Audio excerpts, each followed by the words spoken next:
नमस्कार दोस्तों, मैं अखिल सिंह स्वागत करता हूं आपके अपने यूट्यूब चैनल सेटअप जीके में।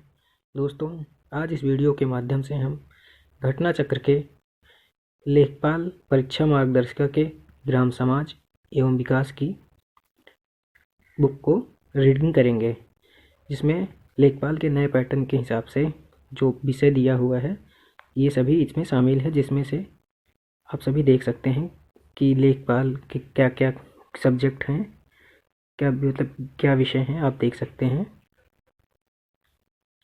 आइए स्टार्ट करते हैं। यह वीडियो जो है बुक के पहले पेज से स्टार्ट है, जिसमें लिखा हुआ है कि स्वतंत्रता के पश्चात में भारत में नियोजन का महत्वपूर्ण उद्देश्य ग्राम विकास रहा है। ग्राम विकास में सरकार का दखल आवश्यक इस आधार पर माना जाता है कि बढ़ते हुए शहरीकरण के बावजूद आबादी का अधिकतर भाग जो है वो गांवों में निवास करता है। सरकार का जो दखल जो है इस आधार पर माना जाता है कि जो है बढ़ती हुई जो शहरीकरण है उसके बावजूद अब जो देश में शहरीकरण बढ़ रहा है, लेकिन हमारे जो लोग हैं वो गांवों में अधिकतर निवास कर रहे हैं। अगला है कि हम पढ़ेंगे कि ग्राम विकास क्या है। तो ग्राम विकास प्राकृतिक, भौतिक और मानवीय संसाधनों का उपयोग, सुरक्षा और संवर्धन है, जिसकी आवश्यकता मानव जीवन की परिस्थितियों में लंबे समय तक सुधार लाने के लिए है। इसमें ग्रामीण क्षेत्रों के पर्यावरण को बरकरार और सुरक्षित रखने हेतु नौकरी अर्थात काम और आय के अवसरों का प्रावधान भी किया गया है। नेक्स्ट है भारत की स्वतंत्रता के समय ग्राम विकास की आवश्यकता। मतलब इसमें ये समझाया गया है कि भारत की स्वतंत्रता के समय ग्राम विकास की आवश्यकता क्यों पड़ी। तो स्वतंत्रता के समय भारत की अर्थव्यवस्था कृषि आधारित थी। जनसंख्या के 80% लोग जो है गांव में निवास करते थे, जो ग्रामीण क्षेत्रों में रहते थे। वे अपनी आजीविका कृषि और अन्य कार्यों से चलाते थे। 20वीं शताब्दी के पूर्वार्ध के वर्षों में कृषि की विकास दर केवल 0.3% थी। निरक्षरता मतलब कि जो पढ़े लिखे नहीं थे उनकी जो प्रतिशतता थी वो 84% थी। मलेरिया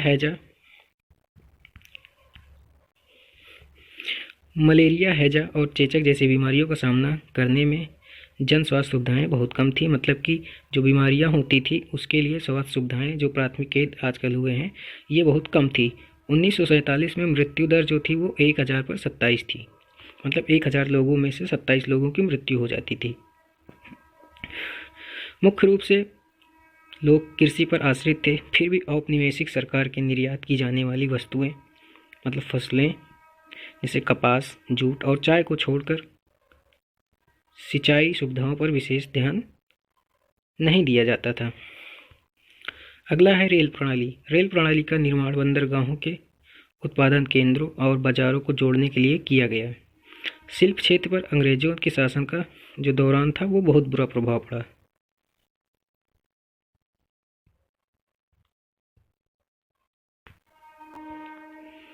औद्योगिकरण का आधार बहुत ही संकीर्ण था, मतलब बहुत ही सिकुड़ा हुआ था। मतलब यह कह सकते हैं कि बहुत कम था, जो शहरों और राज्यों तक ही सीमित था और ग्रामीण के क्षेत्रों में बहुत ही कम जुड़ा हुआ था।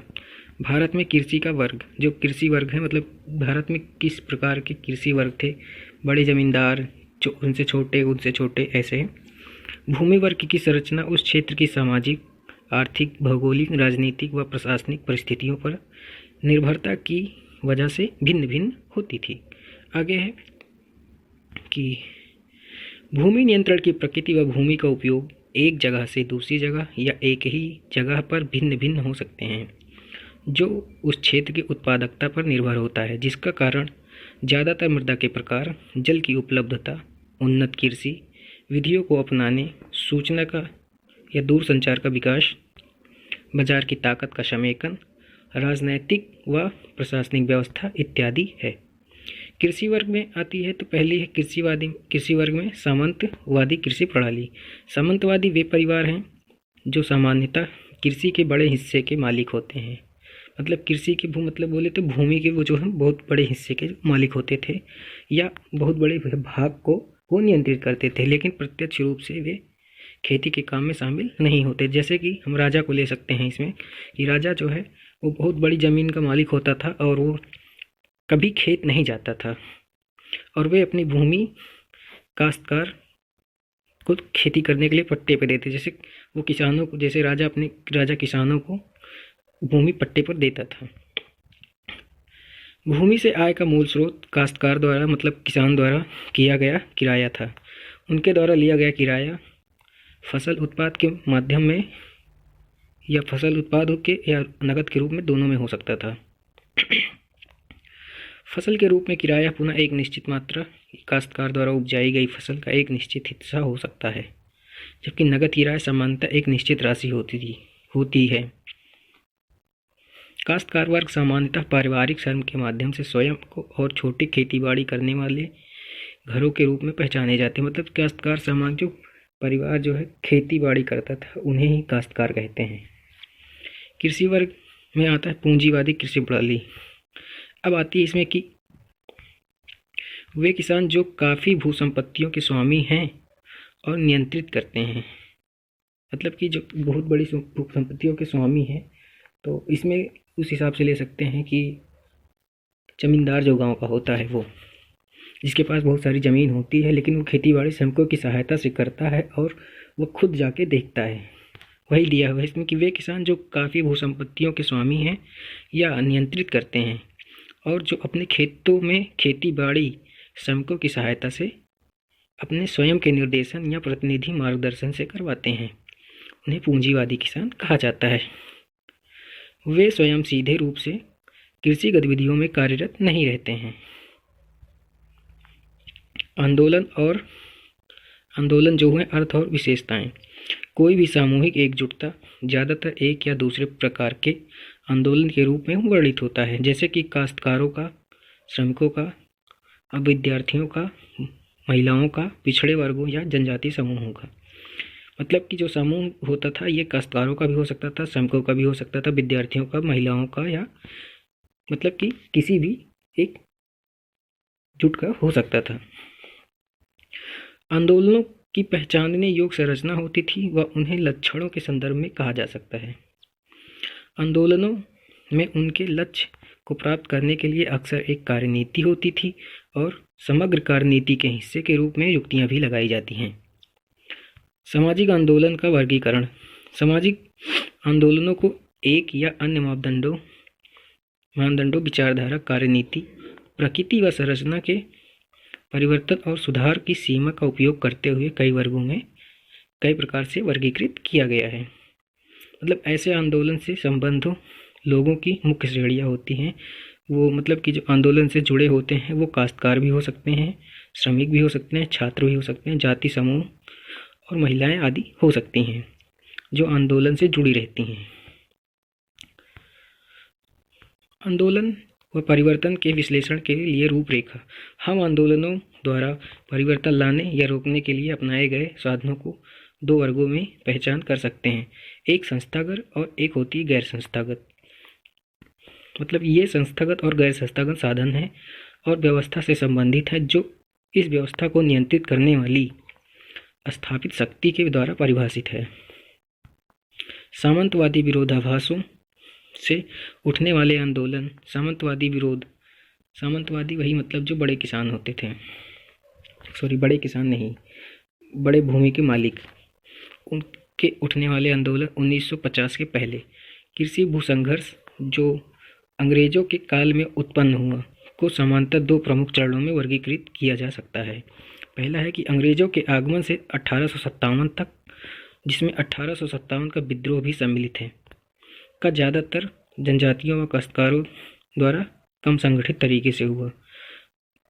जब 1857 तक जो विद्रोह हुआ है वो काश्तकारों और जनजातियों द्वारा मतलब बहुत ही कम संगठित तरीके से आंदोलन हुआ था। और दूसरा है 1857 के बाद 20वीं शताब्दी के पहले 50 वर्षों तक के विद्रोह जो अंग्रेजों की आर्थिक व राजनैतिक नीतियों, अकालों के बार बार आने, नई भूराजस्व व्यवस्था जो काश्तकारों पर बोझ सिद्ध हो रही थी, एक नए प्रशासनिक व्यवस्था तंत्र मतलब कि एक नया प्रशासनिक व्यवस्था और जो तंत्र मतलब यो की देख रेख होती थी को नए दीवानी नियमों की वजह से तीव्र हुए हैं। सामंतवादी विरोधाभास। सामंतवादी विरोधाभासों से उत्पन्न होने वाले आंदोलन अब ये जो हैं ये 1950 के बाद वाले हैं। 1950 के बाद में क्या कैसे आंदोलन हुए थे? तो कुछ आंदोलन सामंतवादी विरोधाभासों से उत्पन्न हुए क्योंकि भूमि सुधारों का क्रियान्वयन धीरा था। जो भूमि सुधार हो रहा था वो बहुत धीमा हो रहा था। वह उनकी वृद्धि सामंतवादी शक्तियों के साथ अफसरशाही और नेताओं के छुपे सहयोग से बाधित थी। जो उनकी काम इसलिए भी धीरा हो रहा क्योंकि जो सामंतवादी शक्तियाँ थी और अफसरशाही नेताओं छुपे हुए रहते थे, काम बहुत कम करते थे। ग्रामदान 1950। स्वतंत्रता प्राप्ति और गांधी जी की मृत्यु के पश्चात तिभागा या तेभागा व तेलंगाना आंदोलन की समाप्ति पर भूदान आंदोलन का उदय हुआ, जो बाद में ग्राम दान आंदोलन में परिवर्तित हो गया। ग्रामदान व भूदान आंदोलन गांधी जी की परिकल्पना के विस्तार थे। ग्रामदान व भूदान आंदोलन जो था वो गांधी जी की परिकल्पना का विस्तार था। गांधी जी ने ऐसी कल्पना की थी जिसमें संपत्ति के निजी स्वामित्व को न्यास की संपत्ति में बदलना था, विशेषतः भूमि के मामले में। न्यास का स्वामित्व का तात्पर्य क्या था कि उत्पादन के साधनों अर्थात भूमि, मशीनें आदि के स्वामी अपनी संपत्ति और उपक्रम भूमि और मशीनें उपक्रम भी तो के न्यासी बन जाएं और यह उस समुदाय की होगी जो उस पर श्रम करे। अब बात आती है कि भूमि जो है भूमिदान आंदोलन की, तो विनोबा भावे को भूमिदान आंदोलन नालगोंडा में प्रारंभ हुआ, जो तेलंगाना आंदोलन की जन्मस्थली थी। इसने काश्तकारी व कृषि श्रमिकों के शोषित वर्ग के लिए उत्पादन व वितरण की वैकल्पिक समतावादी व्यवस्था के लिए संरचनात्मक विकल्प बनाने का प्रयास किया, जिससे सामंतवादी कृषि भूमि व्यवस्था को बदला जा सके। अब आती है नक्सलवाड़ी व नक्सली आंदोलन। पश्चिमी बंगाल के नक्सलवाड़ी गांव से प्रारंभ होने के कारण इस आंदोलन को नक्सलवाड़ी आंदोलन कहते हैं। दार्जिलिंग जिले के सिलीगुड़ी तहसील में नक्सलवाड़ी आंदोलन का उदय 1967 में हुआ था।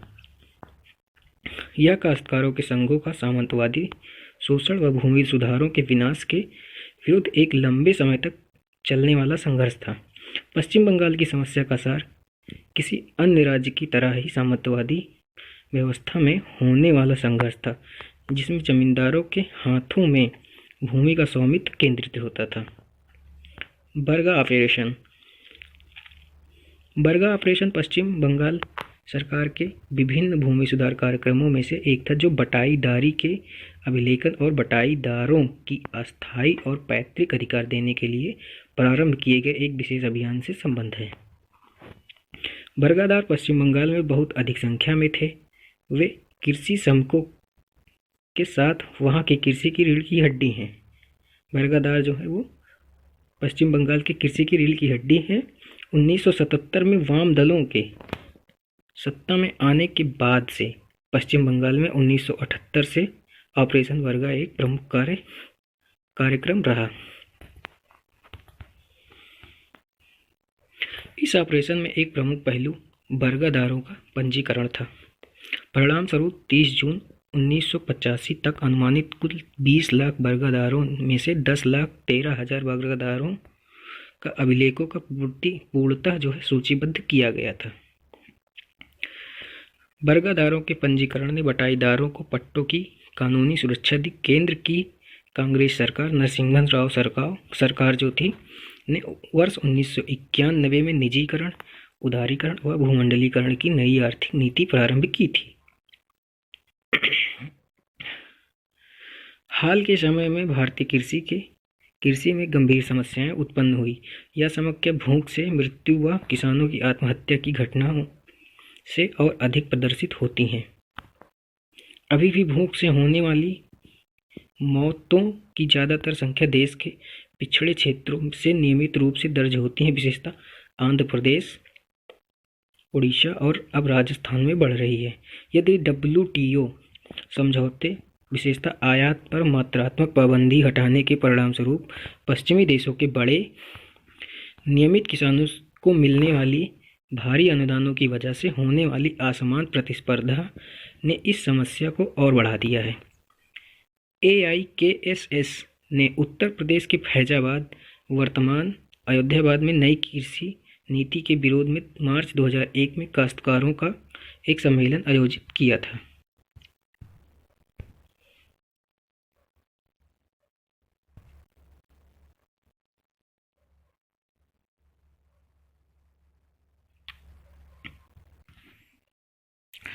इसके बाद लुटेरा भगाओ कृषि बचाओ अभियान शुरू हुआ, जिसमें WTO के विरोध में स्वतंत्रता के चार्टर पर बहुत अधिक लोगों के हस्ताक्षर एकत्रित किए गए हैं। सितंबर 2021 में ऋण से स्वतंत्रता का एक प्रभावशाली सम्मेलन पंजाब के मनसा में आयोजित किया गया। ये बहुत ही इंपॉर्टेंट है, इसको थोड़ा सा नोट कर लीजिएगा। ग्राम विकास प्रशासन, ग्राम विकास के प्रशासन कैसी थी? हमारे देश में ग्राम विकास की दिशा आवश्यक रूप से ग्रामीण क्षेत्रों में एकीकृत विकास, ग्रामीण अर्थव्यवस्था और समाज के रूपांतरण तथा आधुनिकीकरण एवं गरीबी उन्मूलन की ओर होनी चाहिए। हम इस उद्देश्य के लिए हमें ग्रामीणों, विशेषकर निर्धन ग्रामीणों के लाभ के लिए विशिष्ट रूप से कार्यक्रम करने के लिए संसाधनों के संगठन और उसके आवंटन की आवश्यकता है। भारत जैसे देश में बदलाव लाने के इस कार्य को पूरा करने के लिए 3 स्थितियों का होना आवश्यक है। पहली स्थिति यह है कि यदि नौकरशाही को सामाजिक बदलाव के प्रमुख साधन के रूप में सफल होना है तो उसे अपने विचारों, अभिवृत्तियों, मूल्यों, अपनी दिशा और प्रवृत्ति को बदलना होगा। दूसरी है कि नौकरशाही संगठन और ढांचे को उचित रूप से विकेंद्रीकृत होना चाहिए, कठोर प्रक्रियाओं से मुक्त होना चाहिए और लोगों को निर्णय की प्रक्रिया में शामिल करना चाहिए। और तीसरी है कि प्रशासनिक कार्य व्यापक रूप से राजनीतिक नेताओं के समर्थन और सहयोग से प्रभावित होते हैं, इसलिए यह अनिवार्य हो जाता है कि अधिकारीगण व राजनीतिक नेता अपने पूरक भूमिकाओं को नए सिरे से समझें और उसी के अनुसार कार्य विषय संबंध बनाएं। प्रशासनिक तंत्र में बात करें तो औपनिवेशिक शासकों से विरासत में प्राप्त प्रशासन व्यवस्था ढांचे को प्रमुख रूप से ग्राम विकास के कार्य और उसकी जिम्मेदारियां सौंपी गई हैं। राजस्व और सामान्य प्रशासनिक संगठन और ढांचे को विकास के कार्यों के लिए सक्रिय किया गया है। नोट पॉइंट ये है कि 1952 में सामुदायिक विकास कार्यक्रम कम्युनिटी डेवलपमेंट ने पहली बार बड़े पैमाने पर सीधे फील्ड के स्तर पर विकास प्रशासन गठित करने का प्रयास किया है।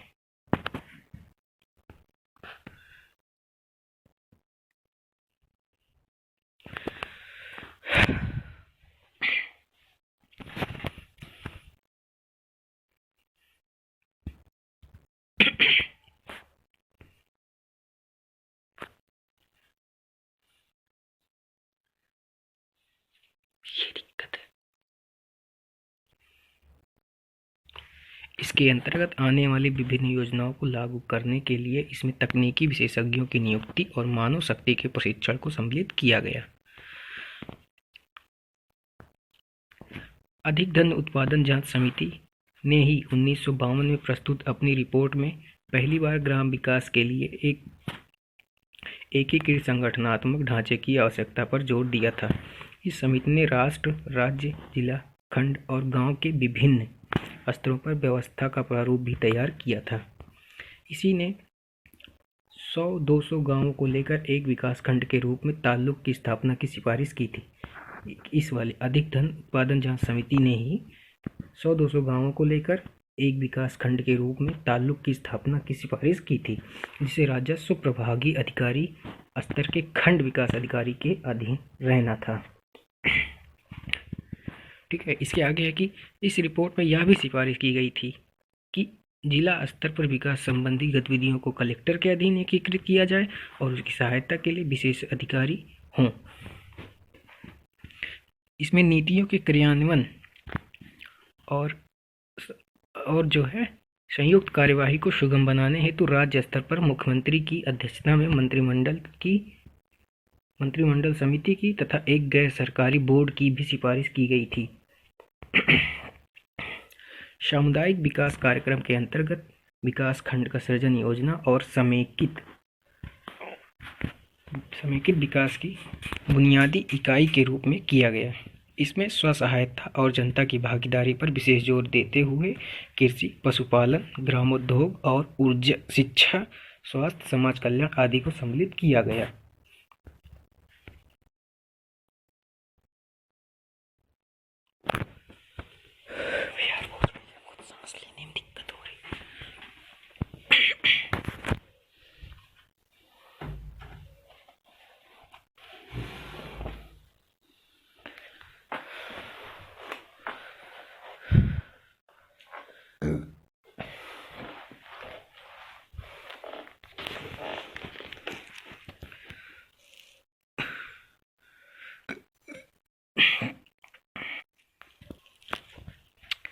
राष्ट्रीय स्तर पर प्रशासनिक व्यवस्था।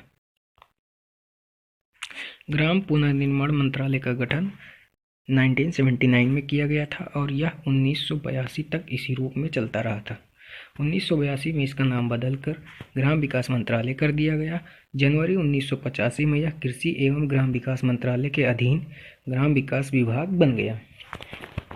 पुनः सितंबर 1985 में इस मंत्रालय का नाम एक बार फिर बदलकर कृषि मंत्रालय कर दिया गया और इसमें एक अलग ग्राम विकास विभाग रखा गया। पुनः अप्रैल 1999 में इसे फिर से ग्राम विकास मंत्रालय कहा जाने लगा। ग्राम विकास मंत्रालय एक अलग मंत्रालय है। इसके दो विभाग हैं, ग्राम विकास विभाग और पेयजल आपूर्ति विभाग। इन दोनों विभागों का प्रमुख भारत सरकार का एक सचिव होता है, जिसकी सहायता के लिए विभिन्न स्तर के अधिकारी होते हैं। ग्राम विकास मंत्रालय की जिम्मेदारी होती है कि कार्यक्रमों को अनुवीक्षण मतलब निगरानी करे, धन के केंद्रीय हिस्से को जारी करना, समन्वय, निर्देशन, योजना और नीति का बनाना। ग्राम विकास कार्य मंत्रालय के प्रशासनिक नियंत्रण में राष्ट्रीय ग्राम विकास संस्थान तथा लोक कार्यक्रम और ग्रामीण प्रौद्योगिकी विकास परिषद नामक संस्थाएं होती हैं।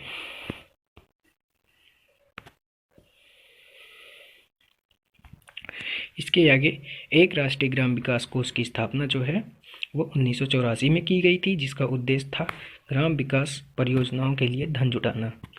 राष्ट्रीय ग्राम विकास कोष की स्थापना जो 1982 में की गई थी, इसका मुख्य उद्देश्य था कि ग्राम विकास की परियोजनाओं के लिए जो है धन जुटाना है। राज्य स्तर पर प्रशासनिक व्यवस्था कैसी थी, तो आइए देखते हैं। ग्राम विकास कार्यक्रमों के प्रशासन की सीधी जिम्मेदारी राज्य प्रशासन की होती थी। लगभग सभी राज्यों में एक अलग ग्राम विकास विभाग होता है और उसका प्रमुख एक सचिव होता है।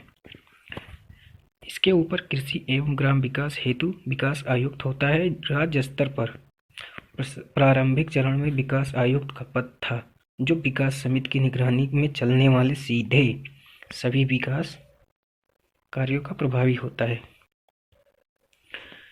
विकास समिति का अध्यक्ष सामान्यतः मुख्यमंत्री होता था। लगभग अधिकतर मामलों में योजना विभाग अथवा ग्राम विकास विभाग नीति नियोजन और क्रियान्वयन के लिए जिम्मेदार होता है। मुख्य सचिव या कृषि उत्पादन आयुक्त या प्रधान सचिव की अध्यक्षता वाली समन्वय समिति योजनाओं की समीक्षा, स्वीकृति, समन्वय, निगरानी और मूल्यांकन का काम करती है। जिला स्तर पर प्रशासनिक व्यवस्था कैसी थी, तो जब सामुदायिक विकास कार्यक्रम शुरू किया गया था तो जिला कलेक्टर को जिले के सामुदायिक विकास प्रशासन का प्रमुख बनाया गया था। कलेक्टर ही जिले की योजनाओं का समन्वय करता और जिला योजना समिति की अध्यक्षता करता। इस समिति में सरकारी और गैर सरकारी सदस्य होते थे, जिनकी सहायता में एक जिला योजना अधिकारी करता था। वर्ष 1969 में छोटे किसानों को ऋण सहायता और तकनीकी मार्गदर्शन देने के उद्देश्य से भारतीय रिजर्व बैंक ने अखिल भारतीय ग्रामीण ऋण क्रेडिट समीक्षा की नियुक्ति की, जिसकी सिफारिश पर लघु किसान विकास एजेंसियों SFDA और सीमांत किसान एवं खेतिहर मजदूर किसान एजेंसियों MFAL का गठन किया गया।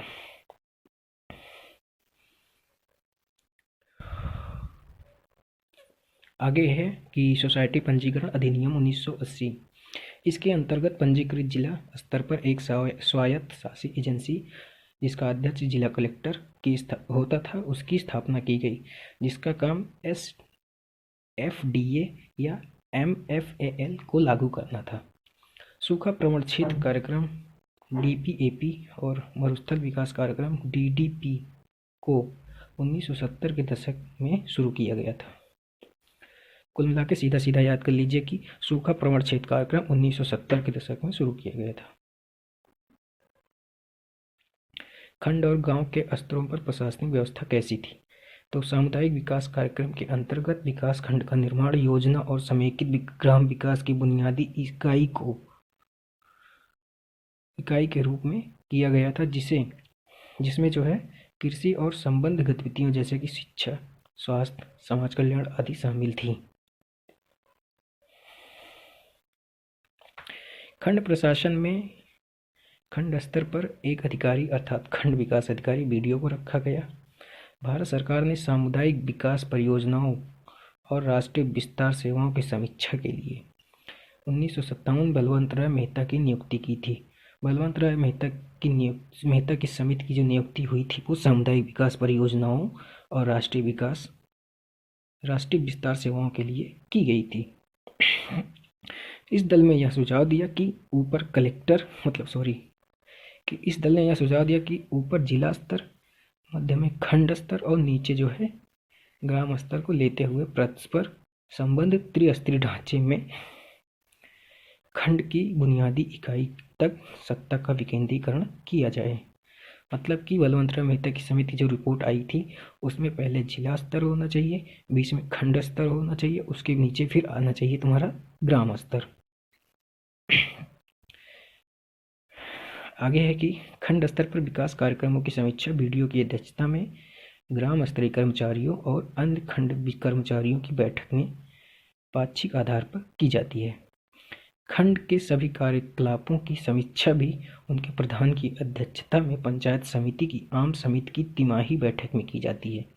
मतलब खंड के जितने भी कार्यकलाप होते थे या उनकी समीक्षा होती थी वो प्रधान की अध्यक्षता में पंचायत समिति के जो लोग होते थे उनके साथ तिमाही बैठक में की जाती थी, जिसमें BDO जो होता था वो सदस्य का सचिव की हैसियत से उपस्थित रहता था।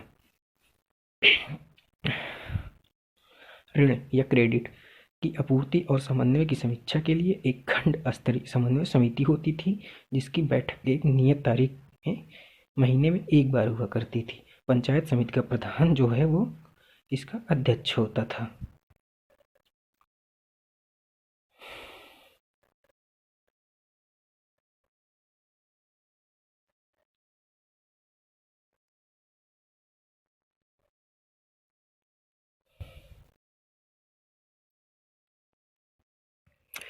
जिला ग्राम विकास एजेंसी DRDA का सृजन। ग्राम विकास मंत्रालय ने यह सिफारिश की थी कि जिला स्तर पर नियोजन और क्रियान्वयन एजेंसी की भूमिका जिला ग्राम विकास एजेंसी मतलब DRDA को निभानी चाहिए।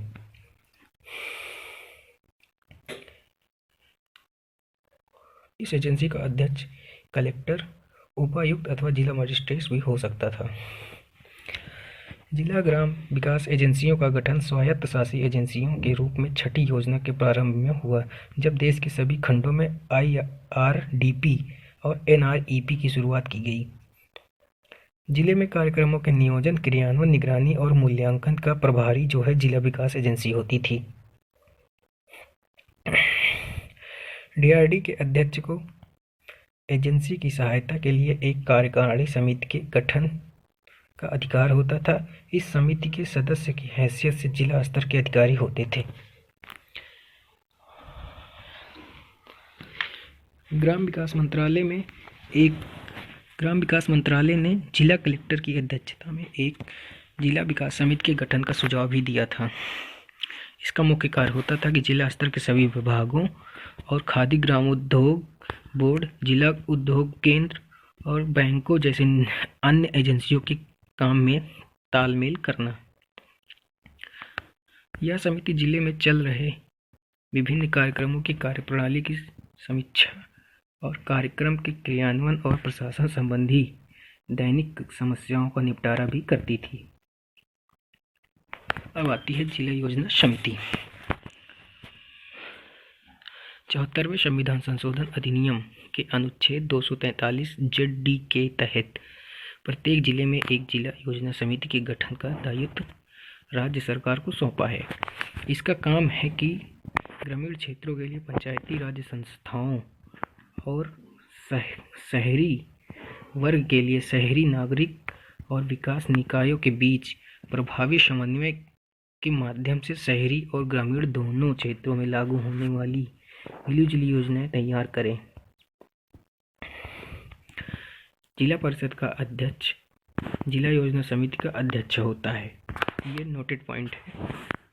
पंचायती राज संस्थाओं के पंचायती राज संस्थाओं के तीसरा स्तर जो होता था वो ग्राम पंचायत को यह जिम्मेदारी सौंपी गई कि वे विकास योजनाओं की पहचान करें कि मतलब गांव में क्या योजनाएं मतलब कौन सी विकास योजना लाई जाए जिससे गांव का विकास हो, और उनकी प्राथमिकता तय करते हुए उसी के अनुसार ग्राम सभा की स्वीकृति में उसकी कार्य योजना बनाएं। लोक कार्यक्रम एवं ग्रामीण प्रौद्योगिकी विकास परिषद मतलब कापार्ट। हाल के वर्षों में गैर सरकारी संस्थानों ने भी ग्रामीण क्षेत्रों में विकास कार्यक्रमों को लागू करने की पहल की है। कई मामलों में इसके लिए उन्हें सरकार से सहायता अनुदान भी प्राप्त हुआ है।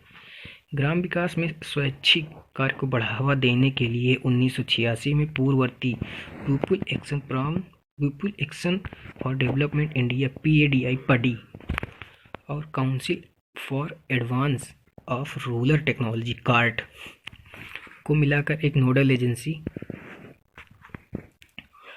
लोक कार्यक्रम एवं ग्रामीण प्रौद्योगिकी विकास परिषद कापार्ट का गठन किया गया। कापार्ट का गठन वो जो किया गया है PADI और CART को मिलाकर किया गया है। जहां PADI की स्थापना स्वैच्छिक संस्थाओं को ग्राम विकास के क्षेत्र में सहायता प्रदान करने के लिए हुई थी, और वहीं CART का गठन 1982 में प्रयोगशाला में विकसित प्रौद्योगिकी को स्वैच्छिक एजेंसियों के स्तर पर व्यवहार में लाकर उन्हें ग्रामीण क्षेत्रों में तेजी से प्रसारित करने के उद्देश्य से हुआ था। कापार्ट का मुख्य कार्य क्या है कि कार्यक्रम के बजट में उन स्वैच्छिक संगठनों को धन हस्तांतरित करना जो SGSY या SGRY ग्रामीण आवास और पेयजल तथा स्वच्छता योजनाओं के अंतर्गत कार्यक्रम लागू कर रहे हैं। कापार्ट का अध्यक्ष जो होता है वो केंद्रीय ग्राम विकास मंत्री होता है। ग्राम विकास राज्य मंत्री इसकी कार्यकारिणी समिति का अध्यक्ष होता है। पंचायती राज संस्था के स्तर पर लेखा और लेखा परीक्षा के रखरखाव को सुदृढ़ करना है। 11वें वित्त आयोग ने यह सिफारिश की थी कि जिन ग्राम पंचायतों के पास लेखा जोखा रखने वाले कर्मचारी नहीं हैं वे इस काम को अनुबंध के आधार पर करवा सकती हैं। इसके लिए प्रत्येक ग्राम पंचायत को प्रतिवर्ष 4000 रुपये व्यय कर सकती है। अब आता है सामुदायिक विकास कार्यक्रम। CDP सामुदायिक विकास कार्यक्रम स्वतंत्रता के बाद अक्टूबर 1952 में लागू किया गया। इसको थोड़ा नोट कर लीजिएगा कि CDP की जो गठन मतलब जो लागू किया था वो कब लागू किया गया था, तो सामुदायिक विकास कार्यक्रम 1952 में लागू किया गया था अक्टूबर में, जो पहला प्रमुख ग्राम विकास कार्यक्रम था। इसके प्रमुख उद्देश्य निम्नलिखित थे। आइए देखते हैं क्या क्या थे। तो पहला उद्देश्य था कि ग्रामीण क्षेत्रों में भौतिक और मानवीय संसाधनों को संपूर्ण विकास के लिए सुनिश्चित करना। दूसरा था कि स्थानीय नेतृत्व और स्वशासी संस्थाओं का विकास करना। तीसरा था खाद्य और कृषि उत्पादों में तीव्र वृद्धि के माध्यम से ग्रामीण लोगों के जीवन स्तर को ऊपर उठाना। और चौथा था कि लोगों की मानसिक सोच को परिवर्तित करना और उनमें उच्च मानकों को प्राप्त करने के लिए प्रेरित करना। ये 4 जो है उद्देश्य थे। प्रारंभ में 55 परियोजना शामिल थी। CDP में प्रारंभ में 55 परियोजनाएं शामिल थीं, जिसमें अनेक तरह के कार्यक्रम थे जो कृषि, पशुपालन, ग्रामीण उद्योग, शिक्षा, आवास और ग्रामीण संचार आदि के विकास के लिए थे। अब आती है कि 1953 में, अक्टूबर 1952 में तो CDP आई थी और अक्टूबर 1953 में राष्ट्रीय विस्तार सेवाएं NES की प्रारंभ की गई, जिसमें कर्मचारियों की संख्या कम थी और सीमित आर्थिक प्रावधान अधिक थे, जिससे विकास कार्य स्व-सहायता प्रयासों के आधार पर आगे बढ़े। प्रारंभ में राष्ट्रीय विस्तार सेवाएं 3 वर्ष के लिए शुरू किए गए थे, जिसमें प्रत्येक विकास खंड के लिए कृषि, पशुपालन, ग्रामीण संचार और सामाजिक शिक्षा परियोजना पर ध्यान रखने के लिए 4.5 लाख रुपए का प्रावधान किया गया था। 3 वर्षों के पश्चात जो खंड राष्ट्रीय विस्तार सेवाओं में थे, उन्हें सामुदायिक विकास कार्यक्रम खंडों में रूपांतरित किया गया, जिसमें सहकारिता, स्वास्थ्य और सफाई, ग्रामीण उद्योग, आवास इत्यादि अन्य गतिविधियों के साथ कृषि में सघन विकास कार्यक्रम चलाने के लिए 1.5 लाख रुपए का प्रावधान 3 वर्षों तक के लिए था। पहली बार राष्ट्रीय, राज्य, जिला, ब्लॉक और ग्रामीण स्तर पर व्यवस्थित प्रशासनिक तंत्र की स्थापना हुई थी 1953 में। इसकी विकास की गतिविधियां मौजूदा प्रशासनिक तंत्र की राजस्व एकत्र करने की गतिविधियों से पूरी तरह से भिन्न थी। विकास को जन केंद्रित माना गया था। विकास जो हो रहा था वो लोगों के बीच में हो रहा था, और नियोजन के लिए नियोजन का जो महत्व और विकास के अंतर विषयक प्रयासों को भी पहचाना गया था। प्रशिक्षित कर्मचारियों की नियुक्ति के अंतर विषयक प्रयासों को भी पहचाना गया था। प्रशिक्षित कर्मचारियों की नियुक्ति और तकनीक और प्रौद्योगिकी आदानों टेक्निकल इनपुट्स के संयोजन को भी महत्व दिया गया था। कृषि में नई तकनीकों को लागू किया गया। इसका विचार यह था कि ये तकनीकें पारंपरिक तकनीक की तुलना में बेहतर प्रदर्शन करेंगी। इसके परिणामस्वरूप कृषि ऋण सहकारी समितियां, प्राथमिक विद्यालय, अस्पताल और दवाखानों, मातृत्व शिशु कल्याण केंद्र आदि संस्थाओं की स्थापना की गई थी। NES के माध्यम से हरित क्रांति की अवस्था। हरित क्रांति का क्या योगदान था गांव के विकास में? तो हरित क्रांति भारत में कृषि उत्पादन एवं उत्पादकता में वृद्धि लाकर भारत को खाद्यान्न क्षेत्र में आत्मनिर्भर बनाने हेतु अनेक कार्यक्रमों का एक समुच्चय है। USA के वैज्ञानिक नॉर्मन बोरलाग ने बीजों पर अनुसंधान कर अधिक उत्पादकता वाले बीजों हाइब्रिड की खोज की थी। जो शॉर्टकट है हाइब्रिड, तो HYV की खोज की थी। इन बीजों को उचित सुविधाएं एवं संरक्षण मिलने पर इनसे काफ़ी अधिक मात्रा में उत्पादन प्राप्त किया जा सकता था। इसी कारण बोरलाग को हरित क्रांति का जनक कहा जाता है। Noted point. भारत में हरित क्रांति के जनक माने जाने वाले SS स्वामीनाथन, ये भी थोड़ा सा नोटेड पॉइंट है, नोट कर लीजिए।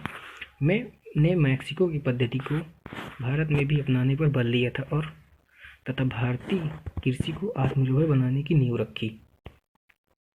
प्रायोगिक तौर पर वर्ष 1960-61 में गहन कृषि, नोटेड पॉइंट, 1960-61 में गहन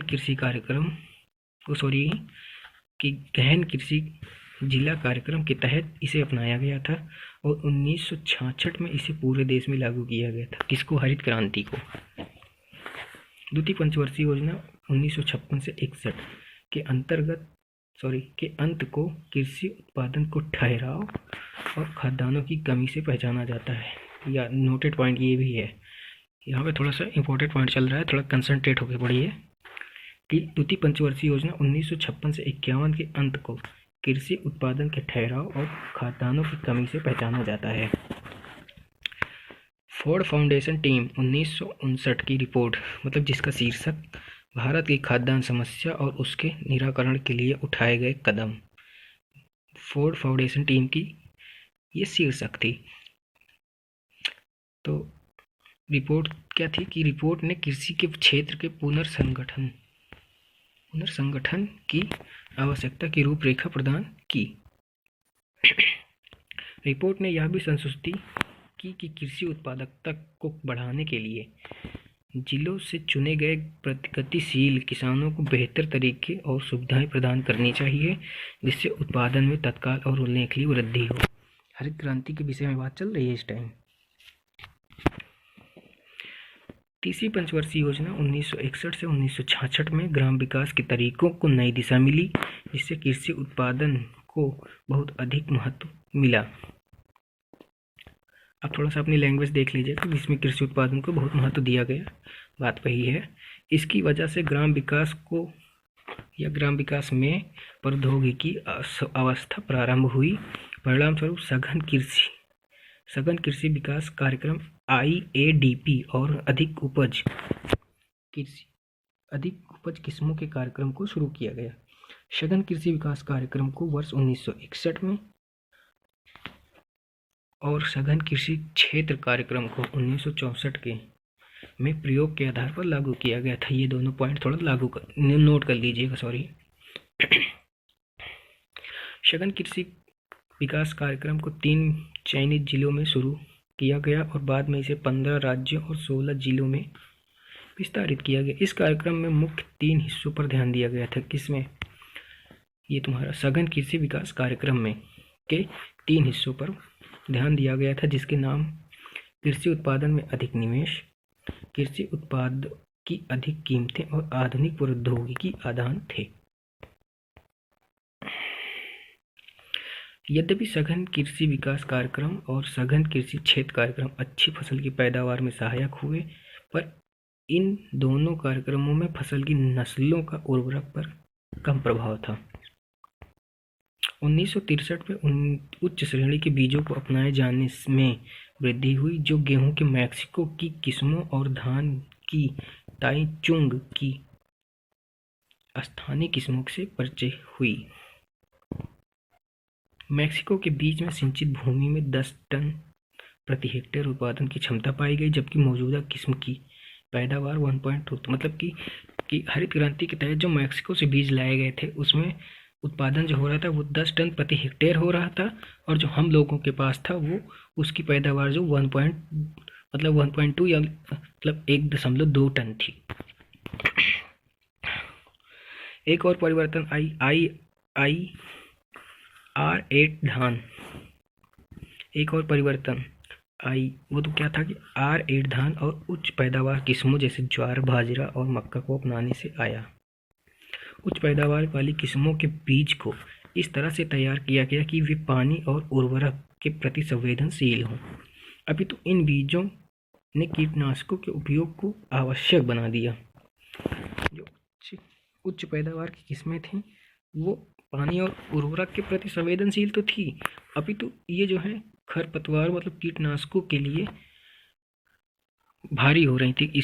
इन्होंने मतलब इनकी बीज जो थी ये कह रही कि कीटनाशकों का उपयोग जो है, क्योंकि इनके जो फसल होती थी उनमें कीट बहुत लगते थे। इनके कहने का मतलब यह है कि इन बीजों ने कीटनाशकों के उपयोग को आवश्यक बना दिया, क्योंकि कीड़ों और खरपतवार से उनकी बहुत क्षति होती थी।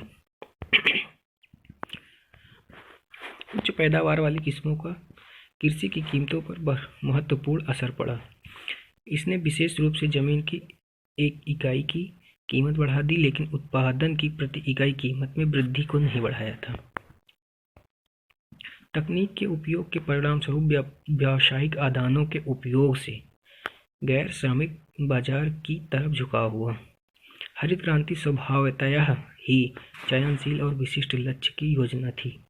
यह प्राथमिक रूप से उस क्षेत्र के लिए थी जहां पर अनुकूल प्रारंभिक परिस्थितियां मौजूद थी, जैसे कि सिंचाई की सुविधा, मतलब जहां पे हर चीज़ उपलब्ध थी वहीं के लिए हरित क्रांति अच्छी थी। इसके अतिरिक्त गेहूं के संरक्षण की तकनीक भारतीय इस परिस्थिति में चावल और अन्य खाद्यान्नों की तुलना में सफलतापूर्वक अपनाई गई।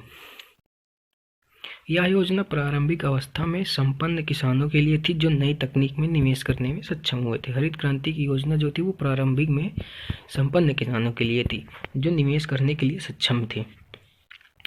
इसने बड़े किसानों को यांत्रिकीकरण के लिए प्रोत्साहित किया, जिसमें ट्रैक्टर और संयुक्त हार्वेस्टर का प्रयोग भी शामिल था। हरित क्रांति की बात चल रही है, अतः नई तकनीक के उपयोग से श्रमिकों में वृद्धि और श्रमिकों का पलायन दोनों हुआ। समझ रहे हैं बात को? कह रहा कि नई जो तकनीक आई थी उसका जब उपयोग होने लगा तो श्रमिकों की वृद्धि हुई और श्रमिकों का पलायन दोनों चीज़ हो गया। पंजाब और हरियाणा में श्रमिकों की मौसमी मांग में वृद्धि की आपूर्ति देश के मध्य और पूर्वी भाग के श्रमिकों में पलायन से हुई। हरित क्रांति के असमान वितरण के फलस्वरूप देश के कुछ हिस्सों जैसे पंजाब, हरियाणा और पश्चिमी उत्तर प्रदेश में विपणन योग्य अतिरिक्त खाद्यान्नों में वृद्धि हुई। विपणन योग्य अतिरिक्त खाद्यान्न उत्पादन मूल्य निर्धारित नीति की वजह से ही संभव हुआ। एमएसपी की वजह से ही संभव हुआ, जिसे इस तरह से तैयार किया गया था कि किसान अपने उत्पादों को बाजार में बेचने के लिए आकर्षित हो। उसी समय उच्च पैदावार वाली किस्मों के लिए आवश्यक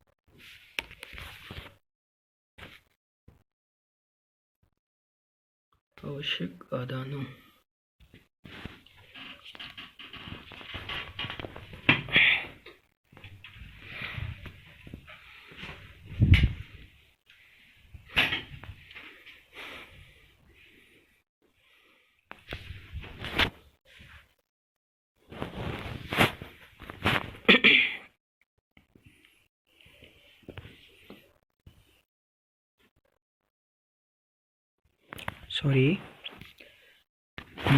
हम कहाँ पे थे कि उसी समय उच्च पैदावार करने वाली किस्मों के लिए आवश्यक आदानों जैसे कि उर्वरक, बीज, कीटनाशक, डीजल, ट्यूबवेल और ट्रैक्टर के लिए पर रियायत दी गई, जिससे किसान इन आदानों के उपयोग के लिए प्रोत्साहित हों। हरित क्रांति की प्रारंभिक रूप से गेहूं तक ही सीमित था, बाद में इसे चावल तक विस्तारित किया गया। चूँकि हरित क्रांति पैमाने के प्रति उदासीन थी या संसाधनों के प्रति उदासीन नहीं थी। संपन्न किसान जिसके पास बेहतर आदान जैसे कि सिंचाई और उर्वरक, कीटनाशक इत्यादि खरीदने की क्षमता थी, छोटे या सीमांत किसानों की तुलना में उच्च पैदावार करने वाली किस्मों को जो अपना कर अधिक लाभान्वित हुए। अब आगे है कृषि क्षेत्र विकास और गरीब किसानों के लिए विशेष कार्यक्रम। क्षेत्र के विकास और गरीब किसानों के लिए विशेष कार्यक्रम क्या क्या हुए हैं कि वर्तमान में भारत के पास विश्व की भौगोलिक क्षेत्र का 2.4% भाग है, लेकिन यह विश्व की जनसंख्या के 75% भाग को सहारा देता है। भारत में विश्व के चरागाहों का 0.5% हिस्सा है। इसके पास विश्व के 18% से अधिक दुधारू पशु हैं। सूखा प्रवण क्षेत्र कार्यक्रम DPAP 1973 से 1974 में आरंभ हुआ, जो ऐसा पहला कार्यक्रम था जिसका उद्देश्य सूखा प्रभावित क्षेत्रों में भूमि में नमी को संरक्षित करना था। इस कार्यक्रम को फसल उत्पादन, खाद्यान्न संचय और भूमि उत्पादकता पर सूखे से पड़ने वाले दुष्प्रभाव से लड़ने के लिए तैयार किया गया था। इस कार्यक्रम का प्राथमिक उद्देश्य सकल आर्थिक विकास को प्रोत्साहित करना और ग्रामीण जनसंख्या के पिछड़े और शोषित वर्ग को मुख्यधारा में शामिल करना था। मरुभूमि विकास कार्यक्रम GDP 1977 से 1978 में आरंभ किया गया। इसका जो उद्देश्य था कि पारिस्थितिकी संतुलन को ठीक करने और भूमि और जल का संरक्षण करना, जिससे रेगिस्तान बनने की प्रक्रिया का नियोजन के माध्यम से मिटाना था। समन्वित परती भूमि विकास कार्यक्रम 1989 से 1990, ये जो है नोटेड पॉइंट है। अब मैंने जिनको पीला किया है अब उन्हें तो कर ही लीजिएगा नोट।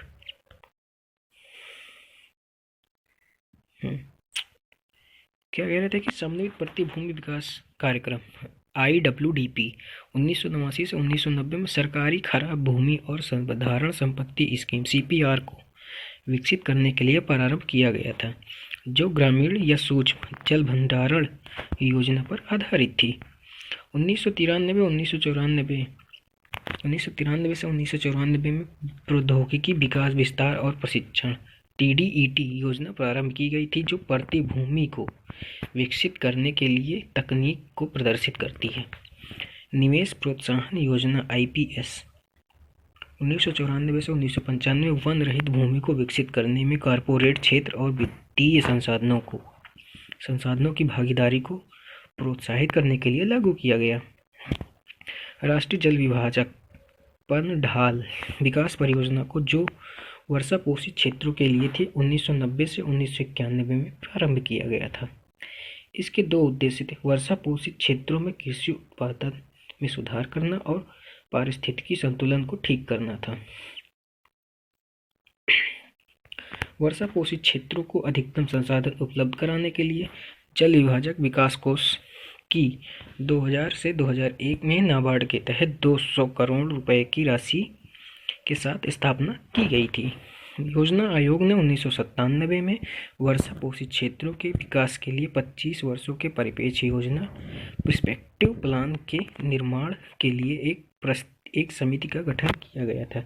इस योजना ने सहभागिता के तरीकों द्वारा जल संभरण विकास और जल संभरण विकास और सूक्ष्म जल संभरण के उचित तकनीक के उपयोग पर अत्यधिक बल दिया था। अगला है कि ग्रामीण गरीबी पर सीधा प्रहार, मतलब कि लाभार्थी दृष्टिकोण। क्षेत्र विकास योजनाओं के साथ साथ ग्रामीण संख्या के गरीब वर्गों, जिसमें मुख्यतः सीमांत किसान, कृषि और गैर कृषि क्षेत्र के श्रमिक शामिल थे, को सीधे लाभ पहुंचाने के लिए कार्यक्रमों की एक अन्य धारा विकसित की गई थी।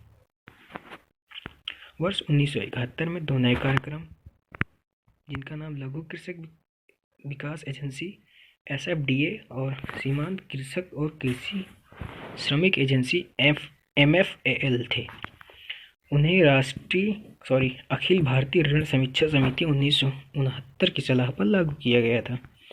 इन परियोजनाओं का प्रमुख उद्देश्य ग्रामीण समाज के संख्यात्मक रूप से बड़े व आर्थिक रूप से गरीब वर्ग को लाभ पहुंचाना था।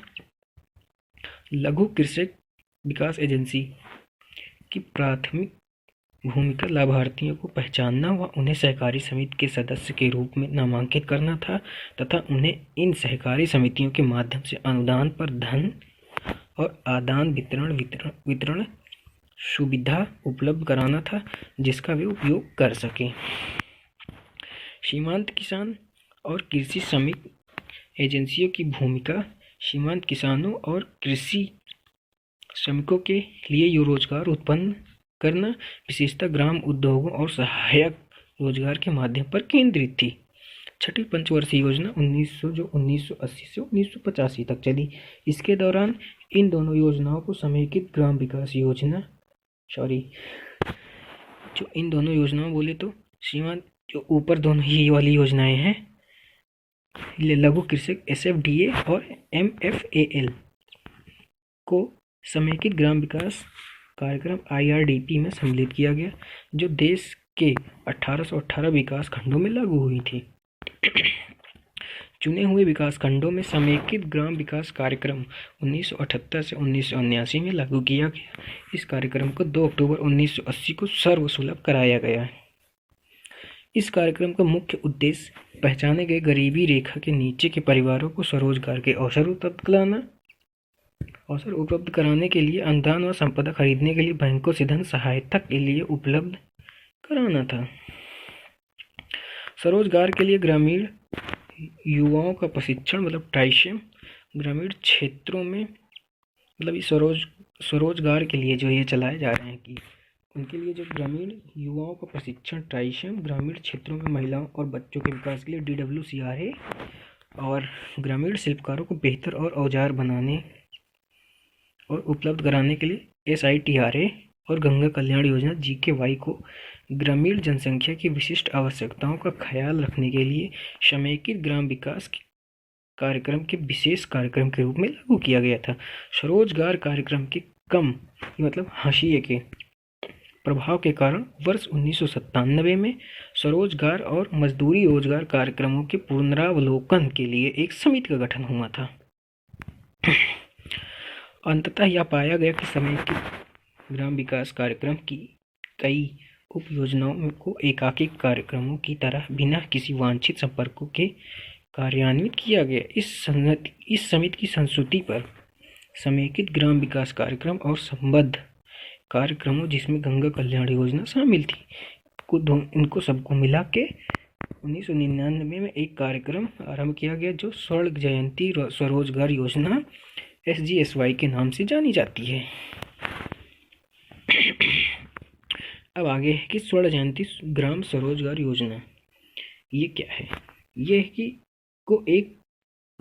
इसको एक पूर्ण योजना के रूप में जो सूक्ष्म निकाय को प्रोत्साहित करने, ग्रामीण गरीबों की स्व सहायता समूहों के रूप में क्षमता निर्माण गतिविधि समूहों का चयन, आधारभूत संरचना के सहयोग, तकनीक, ऋण और विपणन संपर्कों का इस कार्यक्रम के आवश्यक अवयवों के रूप में निर्माण किया गया। स्वर्ण जयंती ग्राम स्वरोजगार योजना में आवश्यकता और गतिविधि समूहों के महत्व की पहचान करने, कमजोर वर्ग महिलाएं और अनुसूचित जाति अनुसूचित जनजाति की सुरक्षा उपाय को शामिल किया गया। इस योजना में अनुसूचित जाति और अनुसूचित जनजाति के लिए 50% लाभ सुनिश्चित किया जाए।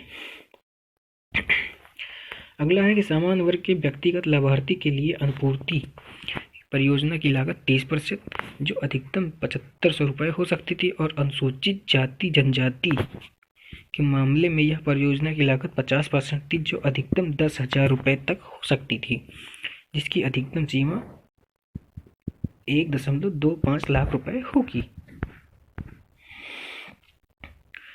अगला है कि मजदूरी रोजगार कार्यक्रम। मजदूरी रोजगार कार्यक्रम गरीबी निवारण कार्यक्रम का महत्वपूर्ण अवयव है, जिसका लक्ष्य कृषि के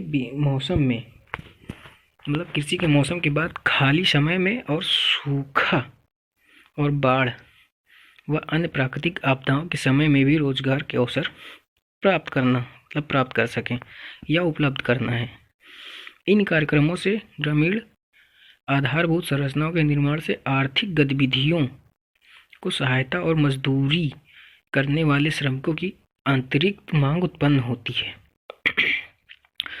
राष्ट्रीय ग्रामीण रोजगार कार्यक्रम NREP और ग्रामीण भूमिहीन रोजगार गारंटी कार्यक्रम RLEGP को 6वीं व 7वीं पंचवर्षीय योजना में प्रारंभ किया गया था। इन दोनों कार्यक्रमों को अप्रैल 1989 में जवाहर रोजगार योजना JRY को शामिल इनके साथ कार्यक्रम को जो है मिला दिया गया। तो कौन कौन से दो कार्यक्रम है, तो ये हैं राष्ट्रीय ग्रामीण रोजगार कार्यक्रम और ग्रामीण भूमिहीन गारंटी कार्यक्रम को दोनों को मिलाकर 1989 में जवाहर रोजगार योजना में मिला दिया गया था। जवाहर रोजगार योजना बेरोजगारों और कम रोजगार वाले गरीबों या गरीब ग्रामीणों के लिए एक अर्थपूर्ण रोजगार के अवसर उत्पन्न करने के लिए आर्थिक ढांचे व सामुदायिक व सामाजिक संपदा उत्पन्न कराने के रूप में प्रारंभ किया गया था। प्रारंभ में जवाहर रोजगार योजना के अंतर्गत इंदिरा आवास योजना IAY व 10 लाख कुओं की स्कीम MWS भी सम्मिलित थी। जवाहर रोजगार योजना में इंदिरा आवास और 10 लाख कुओं की स्कीम शामिल थी। अगला है कि इन दोनों स्कीमों को जो है वर्ष 1996 में 2 स्वतंत्र स्कीमें बना दिया गया। जवाहर रोजगार योजना अपनी सहयोगी स्कीमों के साथ रोजगार की उत्पत्ति, वास्तविक मजदूरी में वृद्धि और उपयोगी सामुदायिक संपदा के निर्माण का कारण बनी। इसके कोष का अधिकतम हिस्सा सड़कों और भवनों के निर्माण पर खर्च किया गया। समेकित ग्राम विकास कार्यक्रम के विपरीत यह स्वलक्षित कार्यक्रम था, जिसका लाभ जनसंख्या के निचले तबकों को हुआ। उत्पन्न रोजगार का 47% से ज़्यादा लाभ अनुसूचित जाति अनुसूचित जनजाति को हुआ।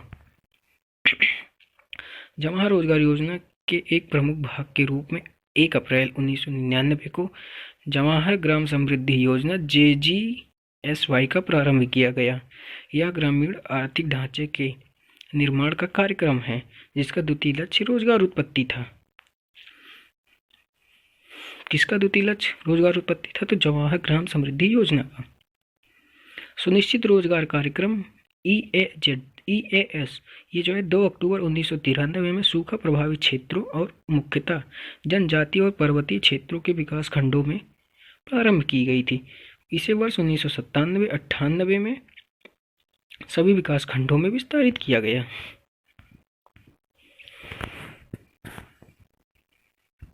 सुनिश्चित रोजगार योजना को गैर कृषि के मौसम में श्रम वाले कार्यों के रूप में रोजगार उपलब्ध कराने के लिए डिजाइन किया गया था। प्रारंभ में यह योजना मांग के अनुसार चलती थी, लेकिन 1999 से राज्यों को गरीबी के आधार पर संसाधन आवंटित किए गए। काम के बदले अनाज कार्यक्रम ये कब चालू हुआ था? ये तो चालू हुआ था 2000-2001 में। सुनिश्चित रोजगार योजना के एक हिस्से के रूप में देश के 845 सूखा प्रवण क्षेत्रों में प्रारंभ किया गया था। ध्यान दीजिएगा कि कितने, ये पूछ सकता है कि काम के बदले अनाज कार्यक्रम कब चालू हुआ था और ये कितने सूखे प्रवण क्षेत्रों में प्रारंभ किया गया था। इस कार्यक्रम का लक्ष्य खाद्यान्न सुरक्षा को मजदूरी रोजगार से जोड़ना था। ग्राम विकास कार्यक्रमों की तत्कालीन स्थिति और उत्पन्न चुनौतियां। नवी पंचवर्षीय योजना 1997 से 2002 के अंत व 10वीं पंचवर्षीय योजना के प्रारंभ में विभिन्न केंद्र प्रायोजित योजनाओं की कमजोरियों को जो है ध्यान में रखते हुए ग्राम विकास की इन योजनाओं का पुनर्गठन व विलय किया गया। जवाहर ग्राम समृद्धि योजना, सुनिश्चित रोजगार योजना और काम के बदले अनाज। ध्यान दीजिएगा यहाँ पे कि जवाहर ग्राम समृद्धि योजना, सुनिश्चित रोजगार योजना और काम के बदले अनाज योजना, समेकित ग्राम विकास कार्यक्रम तथा उसकी सहयोगी योजनाओं ट्राइशेम, ड्वाक्रा, DWRA का पुनर्गठन और विलय करके नई स्वर्ण जयंती ग्राम स्वरोजगार योजना SGRY 1 अप्रैल 1999 को। इस योजना का मूल उद्देश्य रोजगार सृजन, ग्रामीण क्षेत्रों में दीर्घकालिक आर्थिक ढांचे का सृजन और गरीबों के लिए भोजन और पोषण सुरक्षा का प्रदान था। स्वर्ण जयंती ग्राम स्वरोजगार योजना का उद्देश्य गरीबों को गरीबी रेखा से ऊपर लाने के लिए बैंक ऋण और सरकारी अनुदान के माध्यम से आय उत्पन्न करने वाली संपदा उपलब्ध कराना था। अब बात आती है वर्तमान में किए गए महत्वपूर्ण कार्यक्रम। ये करंट से जुड़ा हुआ पार्ट है, आइए देखते हैं। वनवासी समागम कार्यक्रम 14 मार्च 2021 को राष्ट्रपति रामनाथ कोविंद, उत्तर प्रदेश की राज्यपाल आनंदीबेन पटेल और मुख्यमंत्री योगी आदित्यनाथ सोनभद्र स्थित सेवा समर्पण संस्थान सेवा कुंज आश्रम परिसर के निकट आयोजित वनवासी समागम कार्यक्रम में सम्मिलित हुए। इस अवसर पर राष्ट्रपति द्वारा सेवा समर्पण संस्थान सेवा कुंज आश्रम के नवनिर्मित बिरसा मुंडा वनवासी विद्यापीठ स्कूल एवं अंत्योदय छात्र कुल का उद्घाटन किया। अगला है आजादी का अमृत महोत्सव। यह भारत सरकार की ओर से भारत की स्वतंत्रता की 75वीं वर्षगांठ 2022 के उपलक्ष्य में आयोजित होने वाले कार्यक्रमों की एक श्रृंखला है। 12 मार्च 2021 को प्रधानमंत्री नरेंद्र मोदी ने साबरमती आश्रम अहमदाबाद से पदयात्रा मतलब स्वतंत्रता मार्च को रवाना कर महोत्सव को प्रारंभ करने वाली गतिविधियों का उद्घाटन किया। वर्ष 1930 में 12 मार्च को राष्ट्रपिता महात्मा गांधी ने नमक सत्याग्रह की शुरुआत की और साबरमती आश्रम से नौशारी के दांडी तक दांडी मार्च निकाला था। अमृत महोत्सव 15 अगस्त 1922 से 75 हफ्ते पहले, ध्यान दीजिएगा यहाँ पे कि 75 हफ्ते पहले शुरू हुआ था, जो 15 अगस्त 1923 तक चलेगा। इसी क्रम में स्वतंत्रता संग्राम से जुड़े उत्तर प्रदेश के 4 स्थल। बहुत ही इम्पोर्टेंट पॉइंट है, यहाँ पे थोड़ा ध्यान दीजिएगा सब लोग। 4 स्थल कौन कौन से? काकोरी, लखनऊ का काकोरी, मेरठ का शहीद स्मारक, बलिया का शहीद स्मारक तथा झांसी का किला या पंडित दीनदयाल सभागार जो झांसी में है, में अमृत महोत्सव का आयोजन किया जा रहा है। 12 मार्च 2021 को उत्तर प्रदेश के मुख्यमंत्री योगी आदित्यनाथ ने काकोरी स्थित शहीद स्मारक पर आयोजित अमृत महोत्सव कार्यक्रम में भाग लिया और अमर शहीदों को पुष्पांजलि अर्पित की। प्रेरणा ज्ञानोत्सव अभियान 1 मार्च 2021 से उत्तर प्रदेश के सभी प्राथमिक एवं उच्च प्राथमिक विद्यालयों में विशेष अभियान प्रेरणा ज्ञानोत्सव आरंभ किया गया। इस अभियान के अंतर्गत बच्चों को शिक्षा की मुख्य धारा से जोड़ने और उनकी दक्षताओं को बढ़ाने के लिए विशेष प्रयास के तहत विभिन्न गतिविधियां संचालित की गई हैं। किसान कल्याण मिशन 6 जनवरी 2021 को उत्तर प्रदेश सरकार द्वारा किसानों की आय बढ़ाकर दोगुना करने तथा किसानों को नई तकनीकी और योजनाओं की जानकारी पहुंचाने के उद्देश्य से किसान कल्याण मिशन का शुभारंभ किया गया। ये कार्यक्रम उत्तर प्रदेश के सभी विकास खंडों में 6 जनवरी से 21 जनवरी 2022 तक 3 चरणों में संचालित किया गया था। प्रथम चरण लखनऊ के सरोजनी नगर विकास खंड के उद्घाटन के साथ ही मुख्यमंत्री योगी आदित्यनाथ ने प्रदेश के किसानों के लिए 100 कृषि कल्याण केंद्र प्रदेश को समर्पित किए हैं।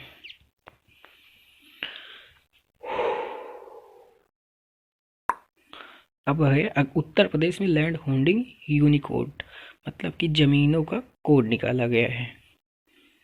फरवरी 2021 में उत्तर प्रदेश सरकार ने राज्य में सभी प्रकार के लैंड होल्डिंग को चिन्हित करने के लिए 16 अंकों का यूनिकोड जारी किया गया है। इस प्रणाली का मुख्य उद्देश्य भूमि विवादों के मामलों की जांच करना, विवादित भूमि की नकली रजिस्ट्रियों को समाप्त करना और लोगों को धोखे के जाल से फंसने से बचाना। इस प्रणाली के तहत भूमि के यूनिकोड की संख्या 16 अंकों की होगी।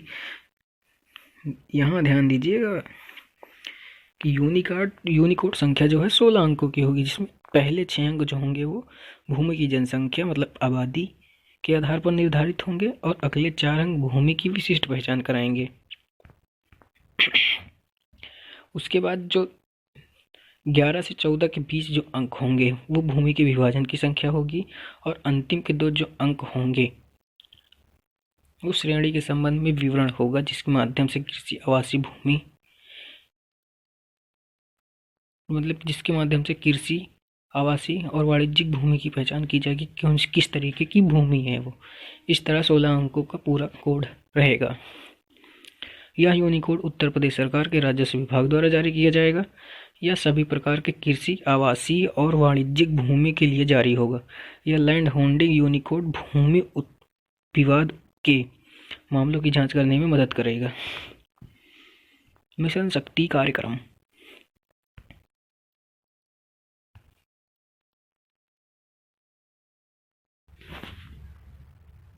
17 अक्टूबर मिशन शक्ति अभियान 17 अक्टूबर 2020 को उत्तर प्रदेश के मुख्यमंत्री योगी आदित्यनाथ द्वारा बलरामपुर जनपद के देवी पाटन शक्तिपीठ से इस अभियान का प्रारंभ किया गया। उद्देश्य महिलाओं, बालिकाओं और बच्चों की सुरक्षा, गरिमा तथा स्वावलंबन को बढ़ावा देना है। उल्लेखनीय है कि बलरामपुर में बलात्कार के पश्चात मृत्यु का शिकार हुई 22 वर्षीय दलित महिला के सम्मान में मिशन शक्ति अभियान का प्रारंभ किया गया।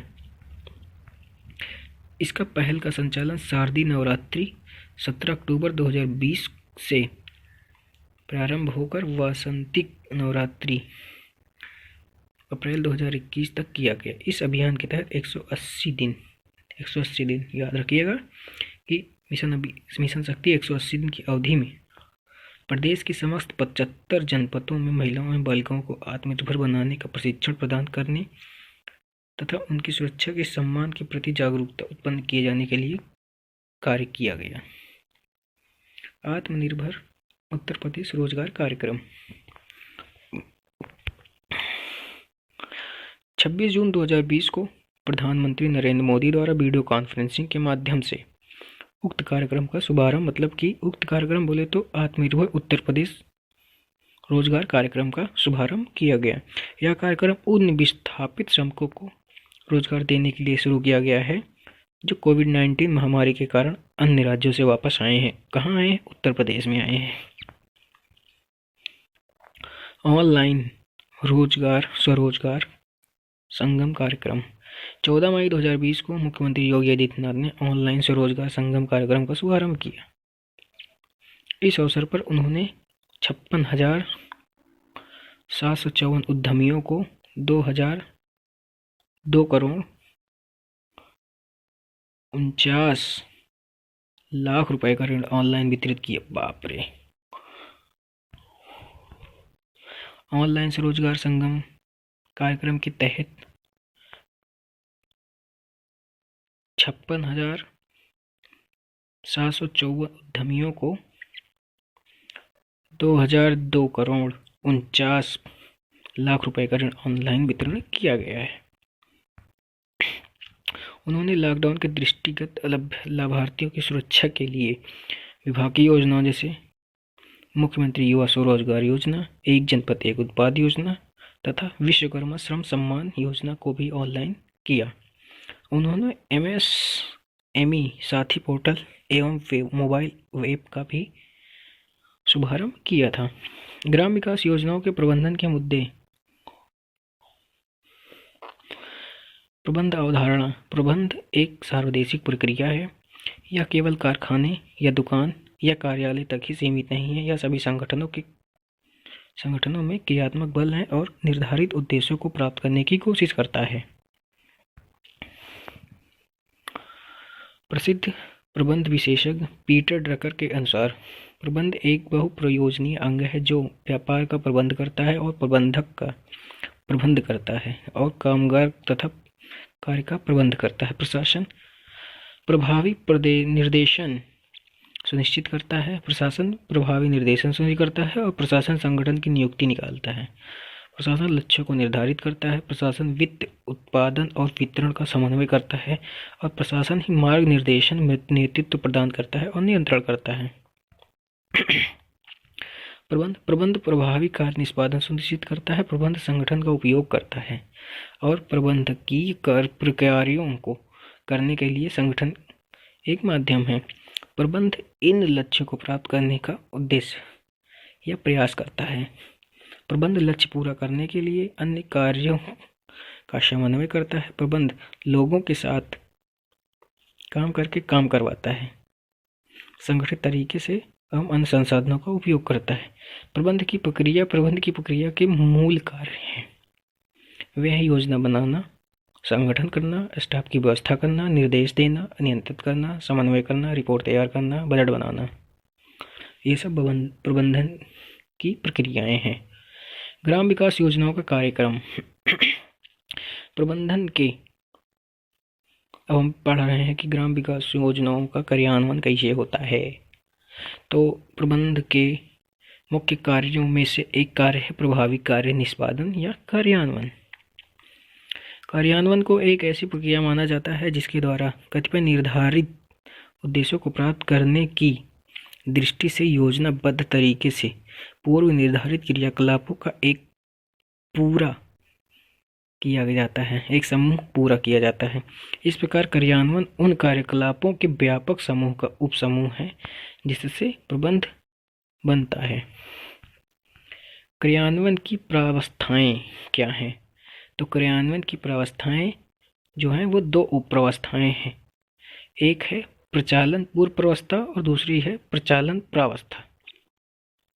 कार्यान्वयन की प्रचालन पूर्व प्रावस्था तब शुरू होती है जब व्यवहार्यता रिपोर्ट पूरी हो जाती है और वित्त की व्यवस्था होती है। प्रचालन कालीन प्रावस्था में परियोजनाएं प्रबंध के निम्नलिखित उद्देश्य हैं। तो प्रचालनाधीन प्रावस्था में परियोजना प्रबंध के निम्न उद्देश्यों में से पहला है कि समय पर परियोजनाएं पूरी करना और दूसरा है कि अपेक्षित लागत के अंदर परियोजनाओं को पूरी करना है। कार्यान्वयन को प्रभावित करने वाले कारक क्या क्या हैं?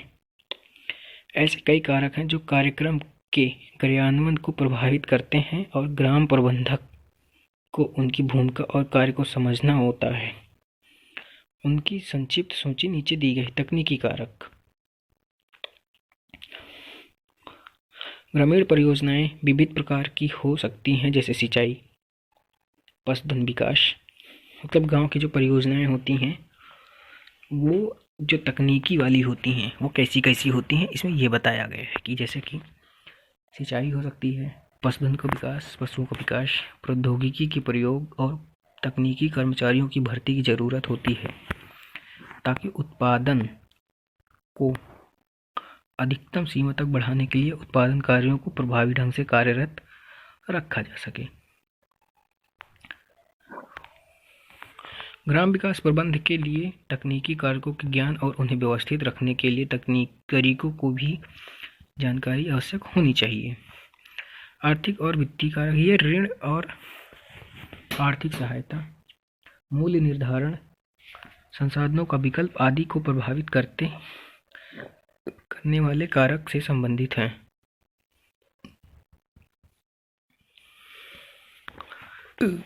तीसरा है वाणिज्यिक कारक। ये उत्पादनों का विपणन और आदानों की आपूर्ति आदि से संबंधित हैं। चौथा है कि सामाजिक सांस्कृतिक कारण। मतलब गांव के विकास के सामाजिक और सांस्कृतिक कारण क्या हो सकते हैं, क्योंकि ग्रामीण समाज और संस्कृति बहुत निकटता से जुड़ी गई, इसलिए परियोजनाएं प्रबंधक को सामाजिक सांस्कृतिक मूल्यों, परंपरा, सामाजिक संरचना, आजादी और नातेदारी पैटर्न, सामाजिक प्रथाएं आदि और सामाजिक स्थिरीकरण की भूमिका को समझा जाना चाहिए। राजनीतिक कारण क्या हो सकते हैं? तो राजनीतिक कारण में आते हैं शक्ति संरचना, प्रभावशाली समूह, नेतृत्व पैटर्न आदि भी परियोजना कार्यान्वयन को प्रभावित करते हैं। संस्थानिक, संगठनात्मक और प्रबंधकीय कारक क्या होते हैं? परियोजनाओं के कार्यान्वयन उस सीमा तक प्रभावित होंगे जिस सीमा तक संगठनात्मक और प्रबंधकीय उद्देश्य था कार्य स्पष्ट रूप से निर्धारित किए गए होंगे, उत्तरदायित्व स्पष्टता निर्धारित किए गए होंगे, पारस्परिक संबंध सुदृढ़ किए गए होंगे और परियोजनाएं नियंत्रण प्रणालियां विकसित की गई होंगी। लोगों की भागीदारी। गांव के विकास में लोगों की क्या भागीदारियां होती हैं? तो परियोजनाओं जो योजनाएं आती हैं कि क्रियान्वयन में लोगों की भागीदारी का बहुत महत्व है, इसलिए योजनाएं जो हैं प्रबंधकों का लक्ष्य न केवल लोगों की भागीदारी प्राप्त करना होनी चाहिए बल्कि कार्य नीतियां और कार्य विधियां भी विकसित करनी चाहिए। सफल और संयोजन। चूँकि कार्यान्वयन में अनेक एजेंसियां सम्मिलित होती हैं, इसलिए क्षैतिजिक और ऊर्ध्वाधर दोनों समाकलन और संयोजन अत्यंत आवश्यक है। इसी के साथ इस बुक का पहला चैप्टर समाप्त होता है। दूसरा चैप्टर हम कल पढ़ेंगे जो कि ग्राम विकास और भूमि सुधार है। इस चैप्टर को हम कल पढ़ेंगे। इसी के साथ वीडियो की समाप्ति होती है। अगर वीडियो अच्छी लगी हो तो आप सभी लोग लाइक शेयर करिएगा और अपने दोस्तों में भी शेयर कर दीजिएगा। धन्यवाद।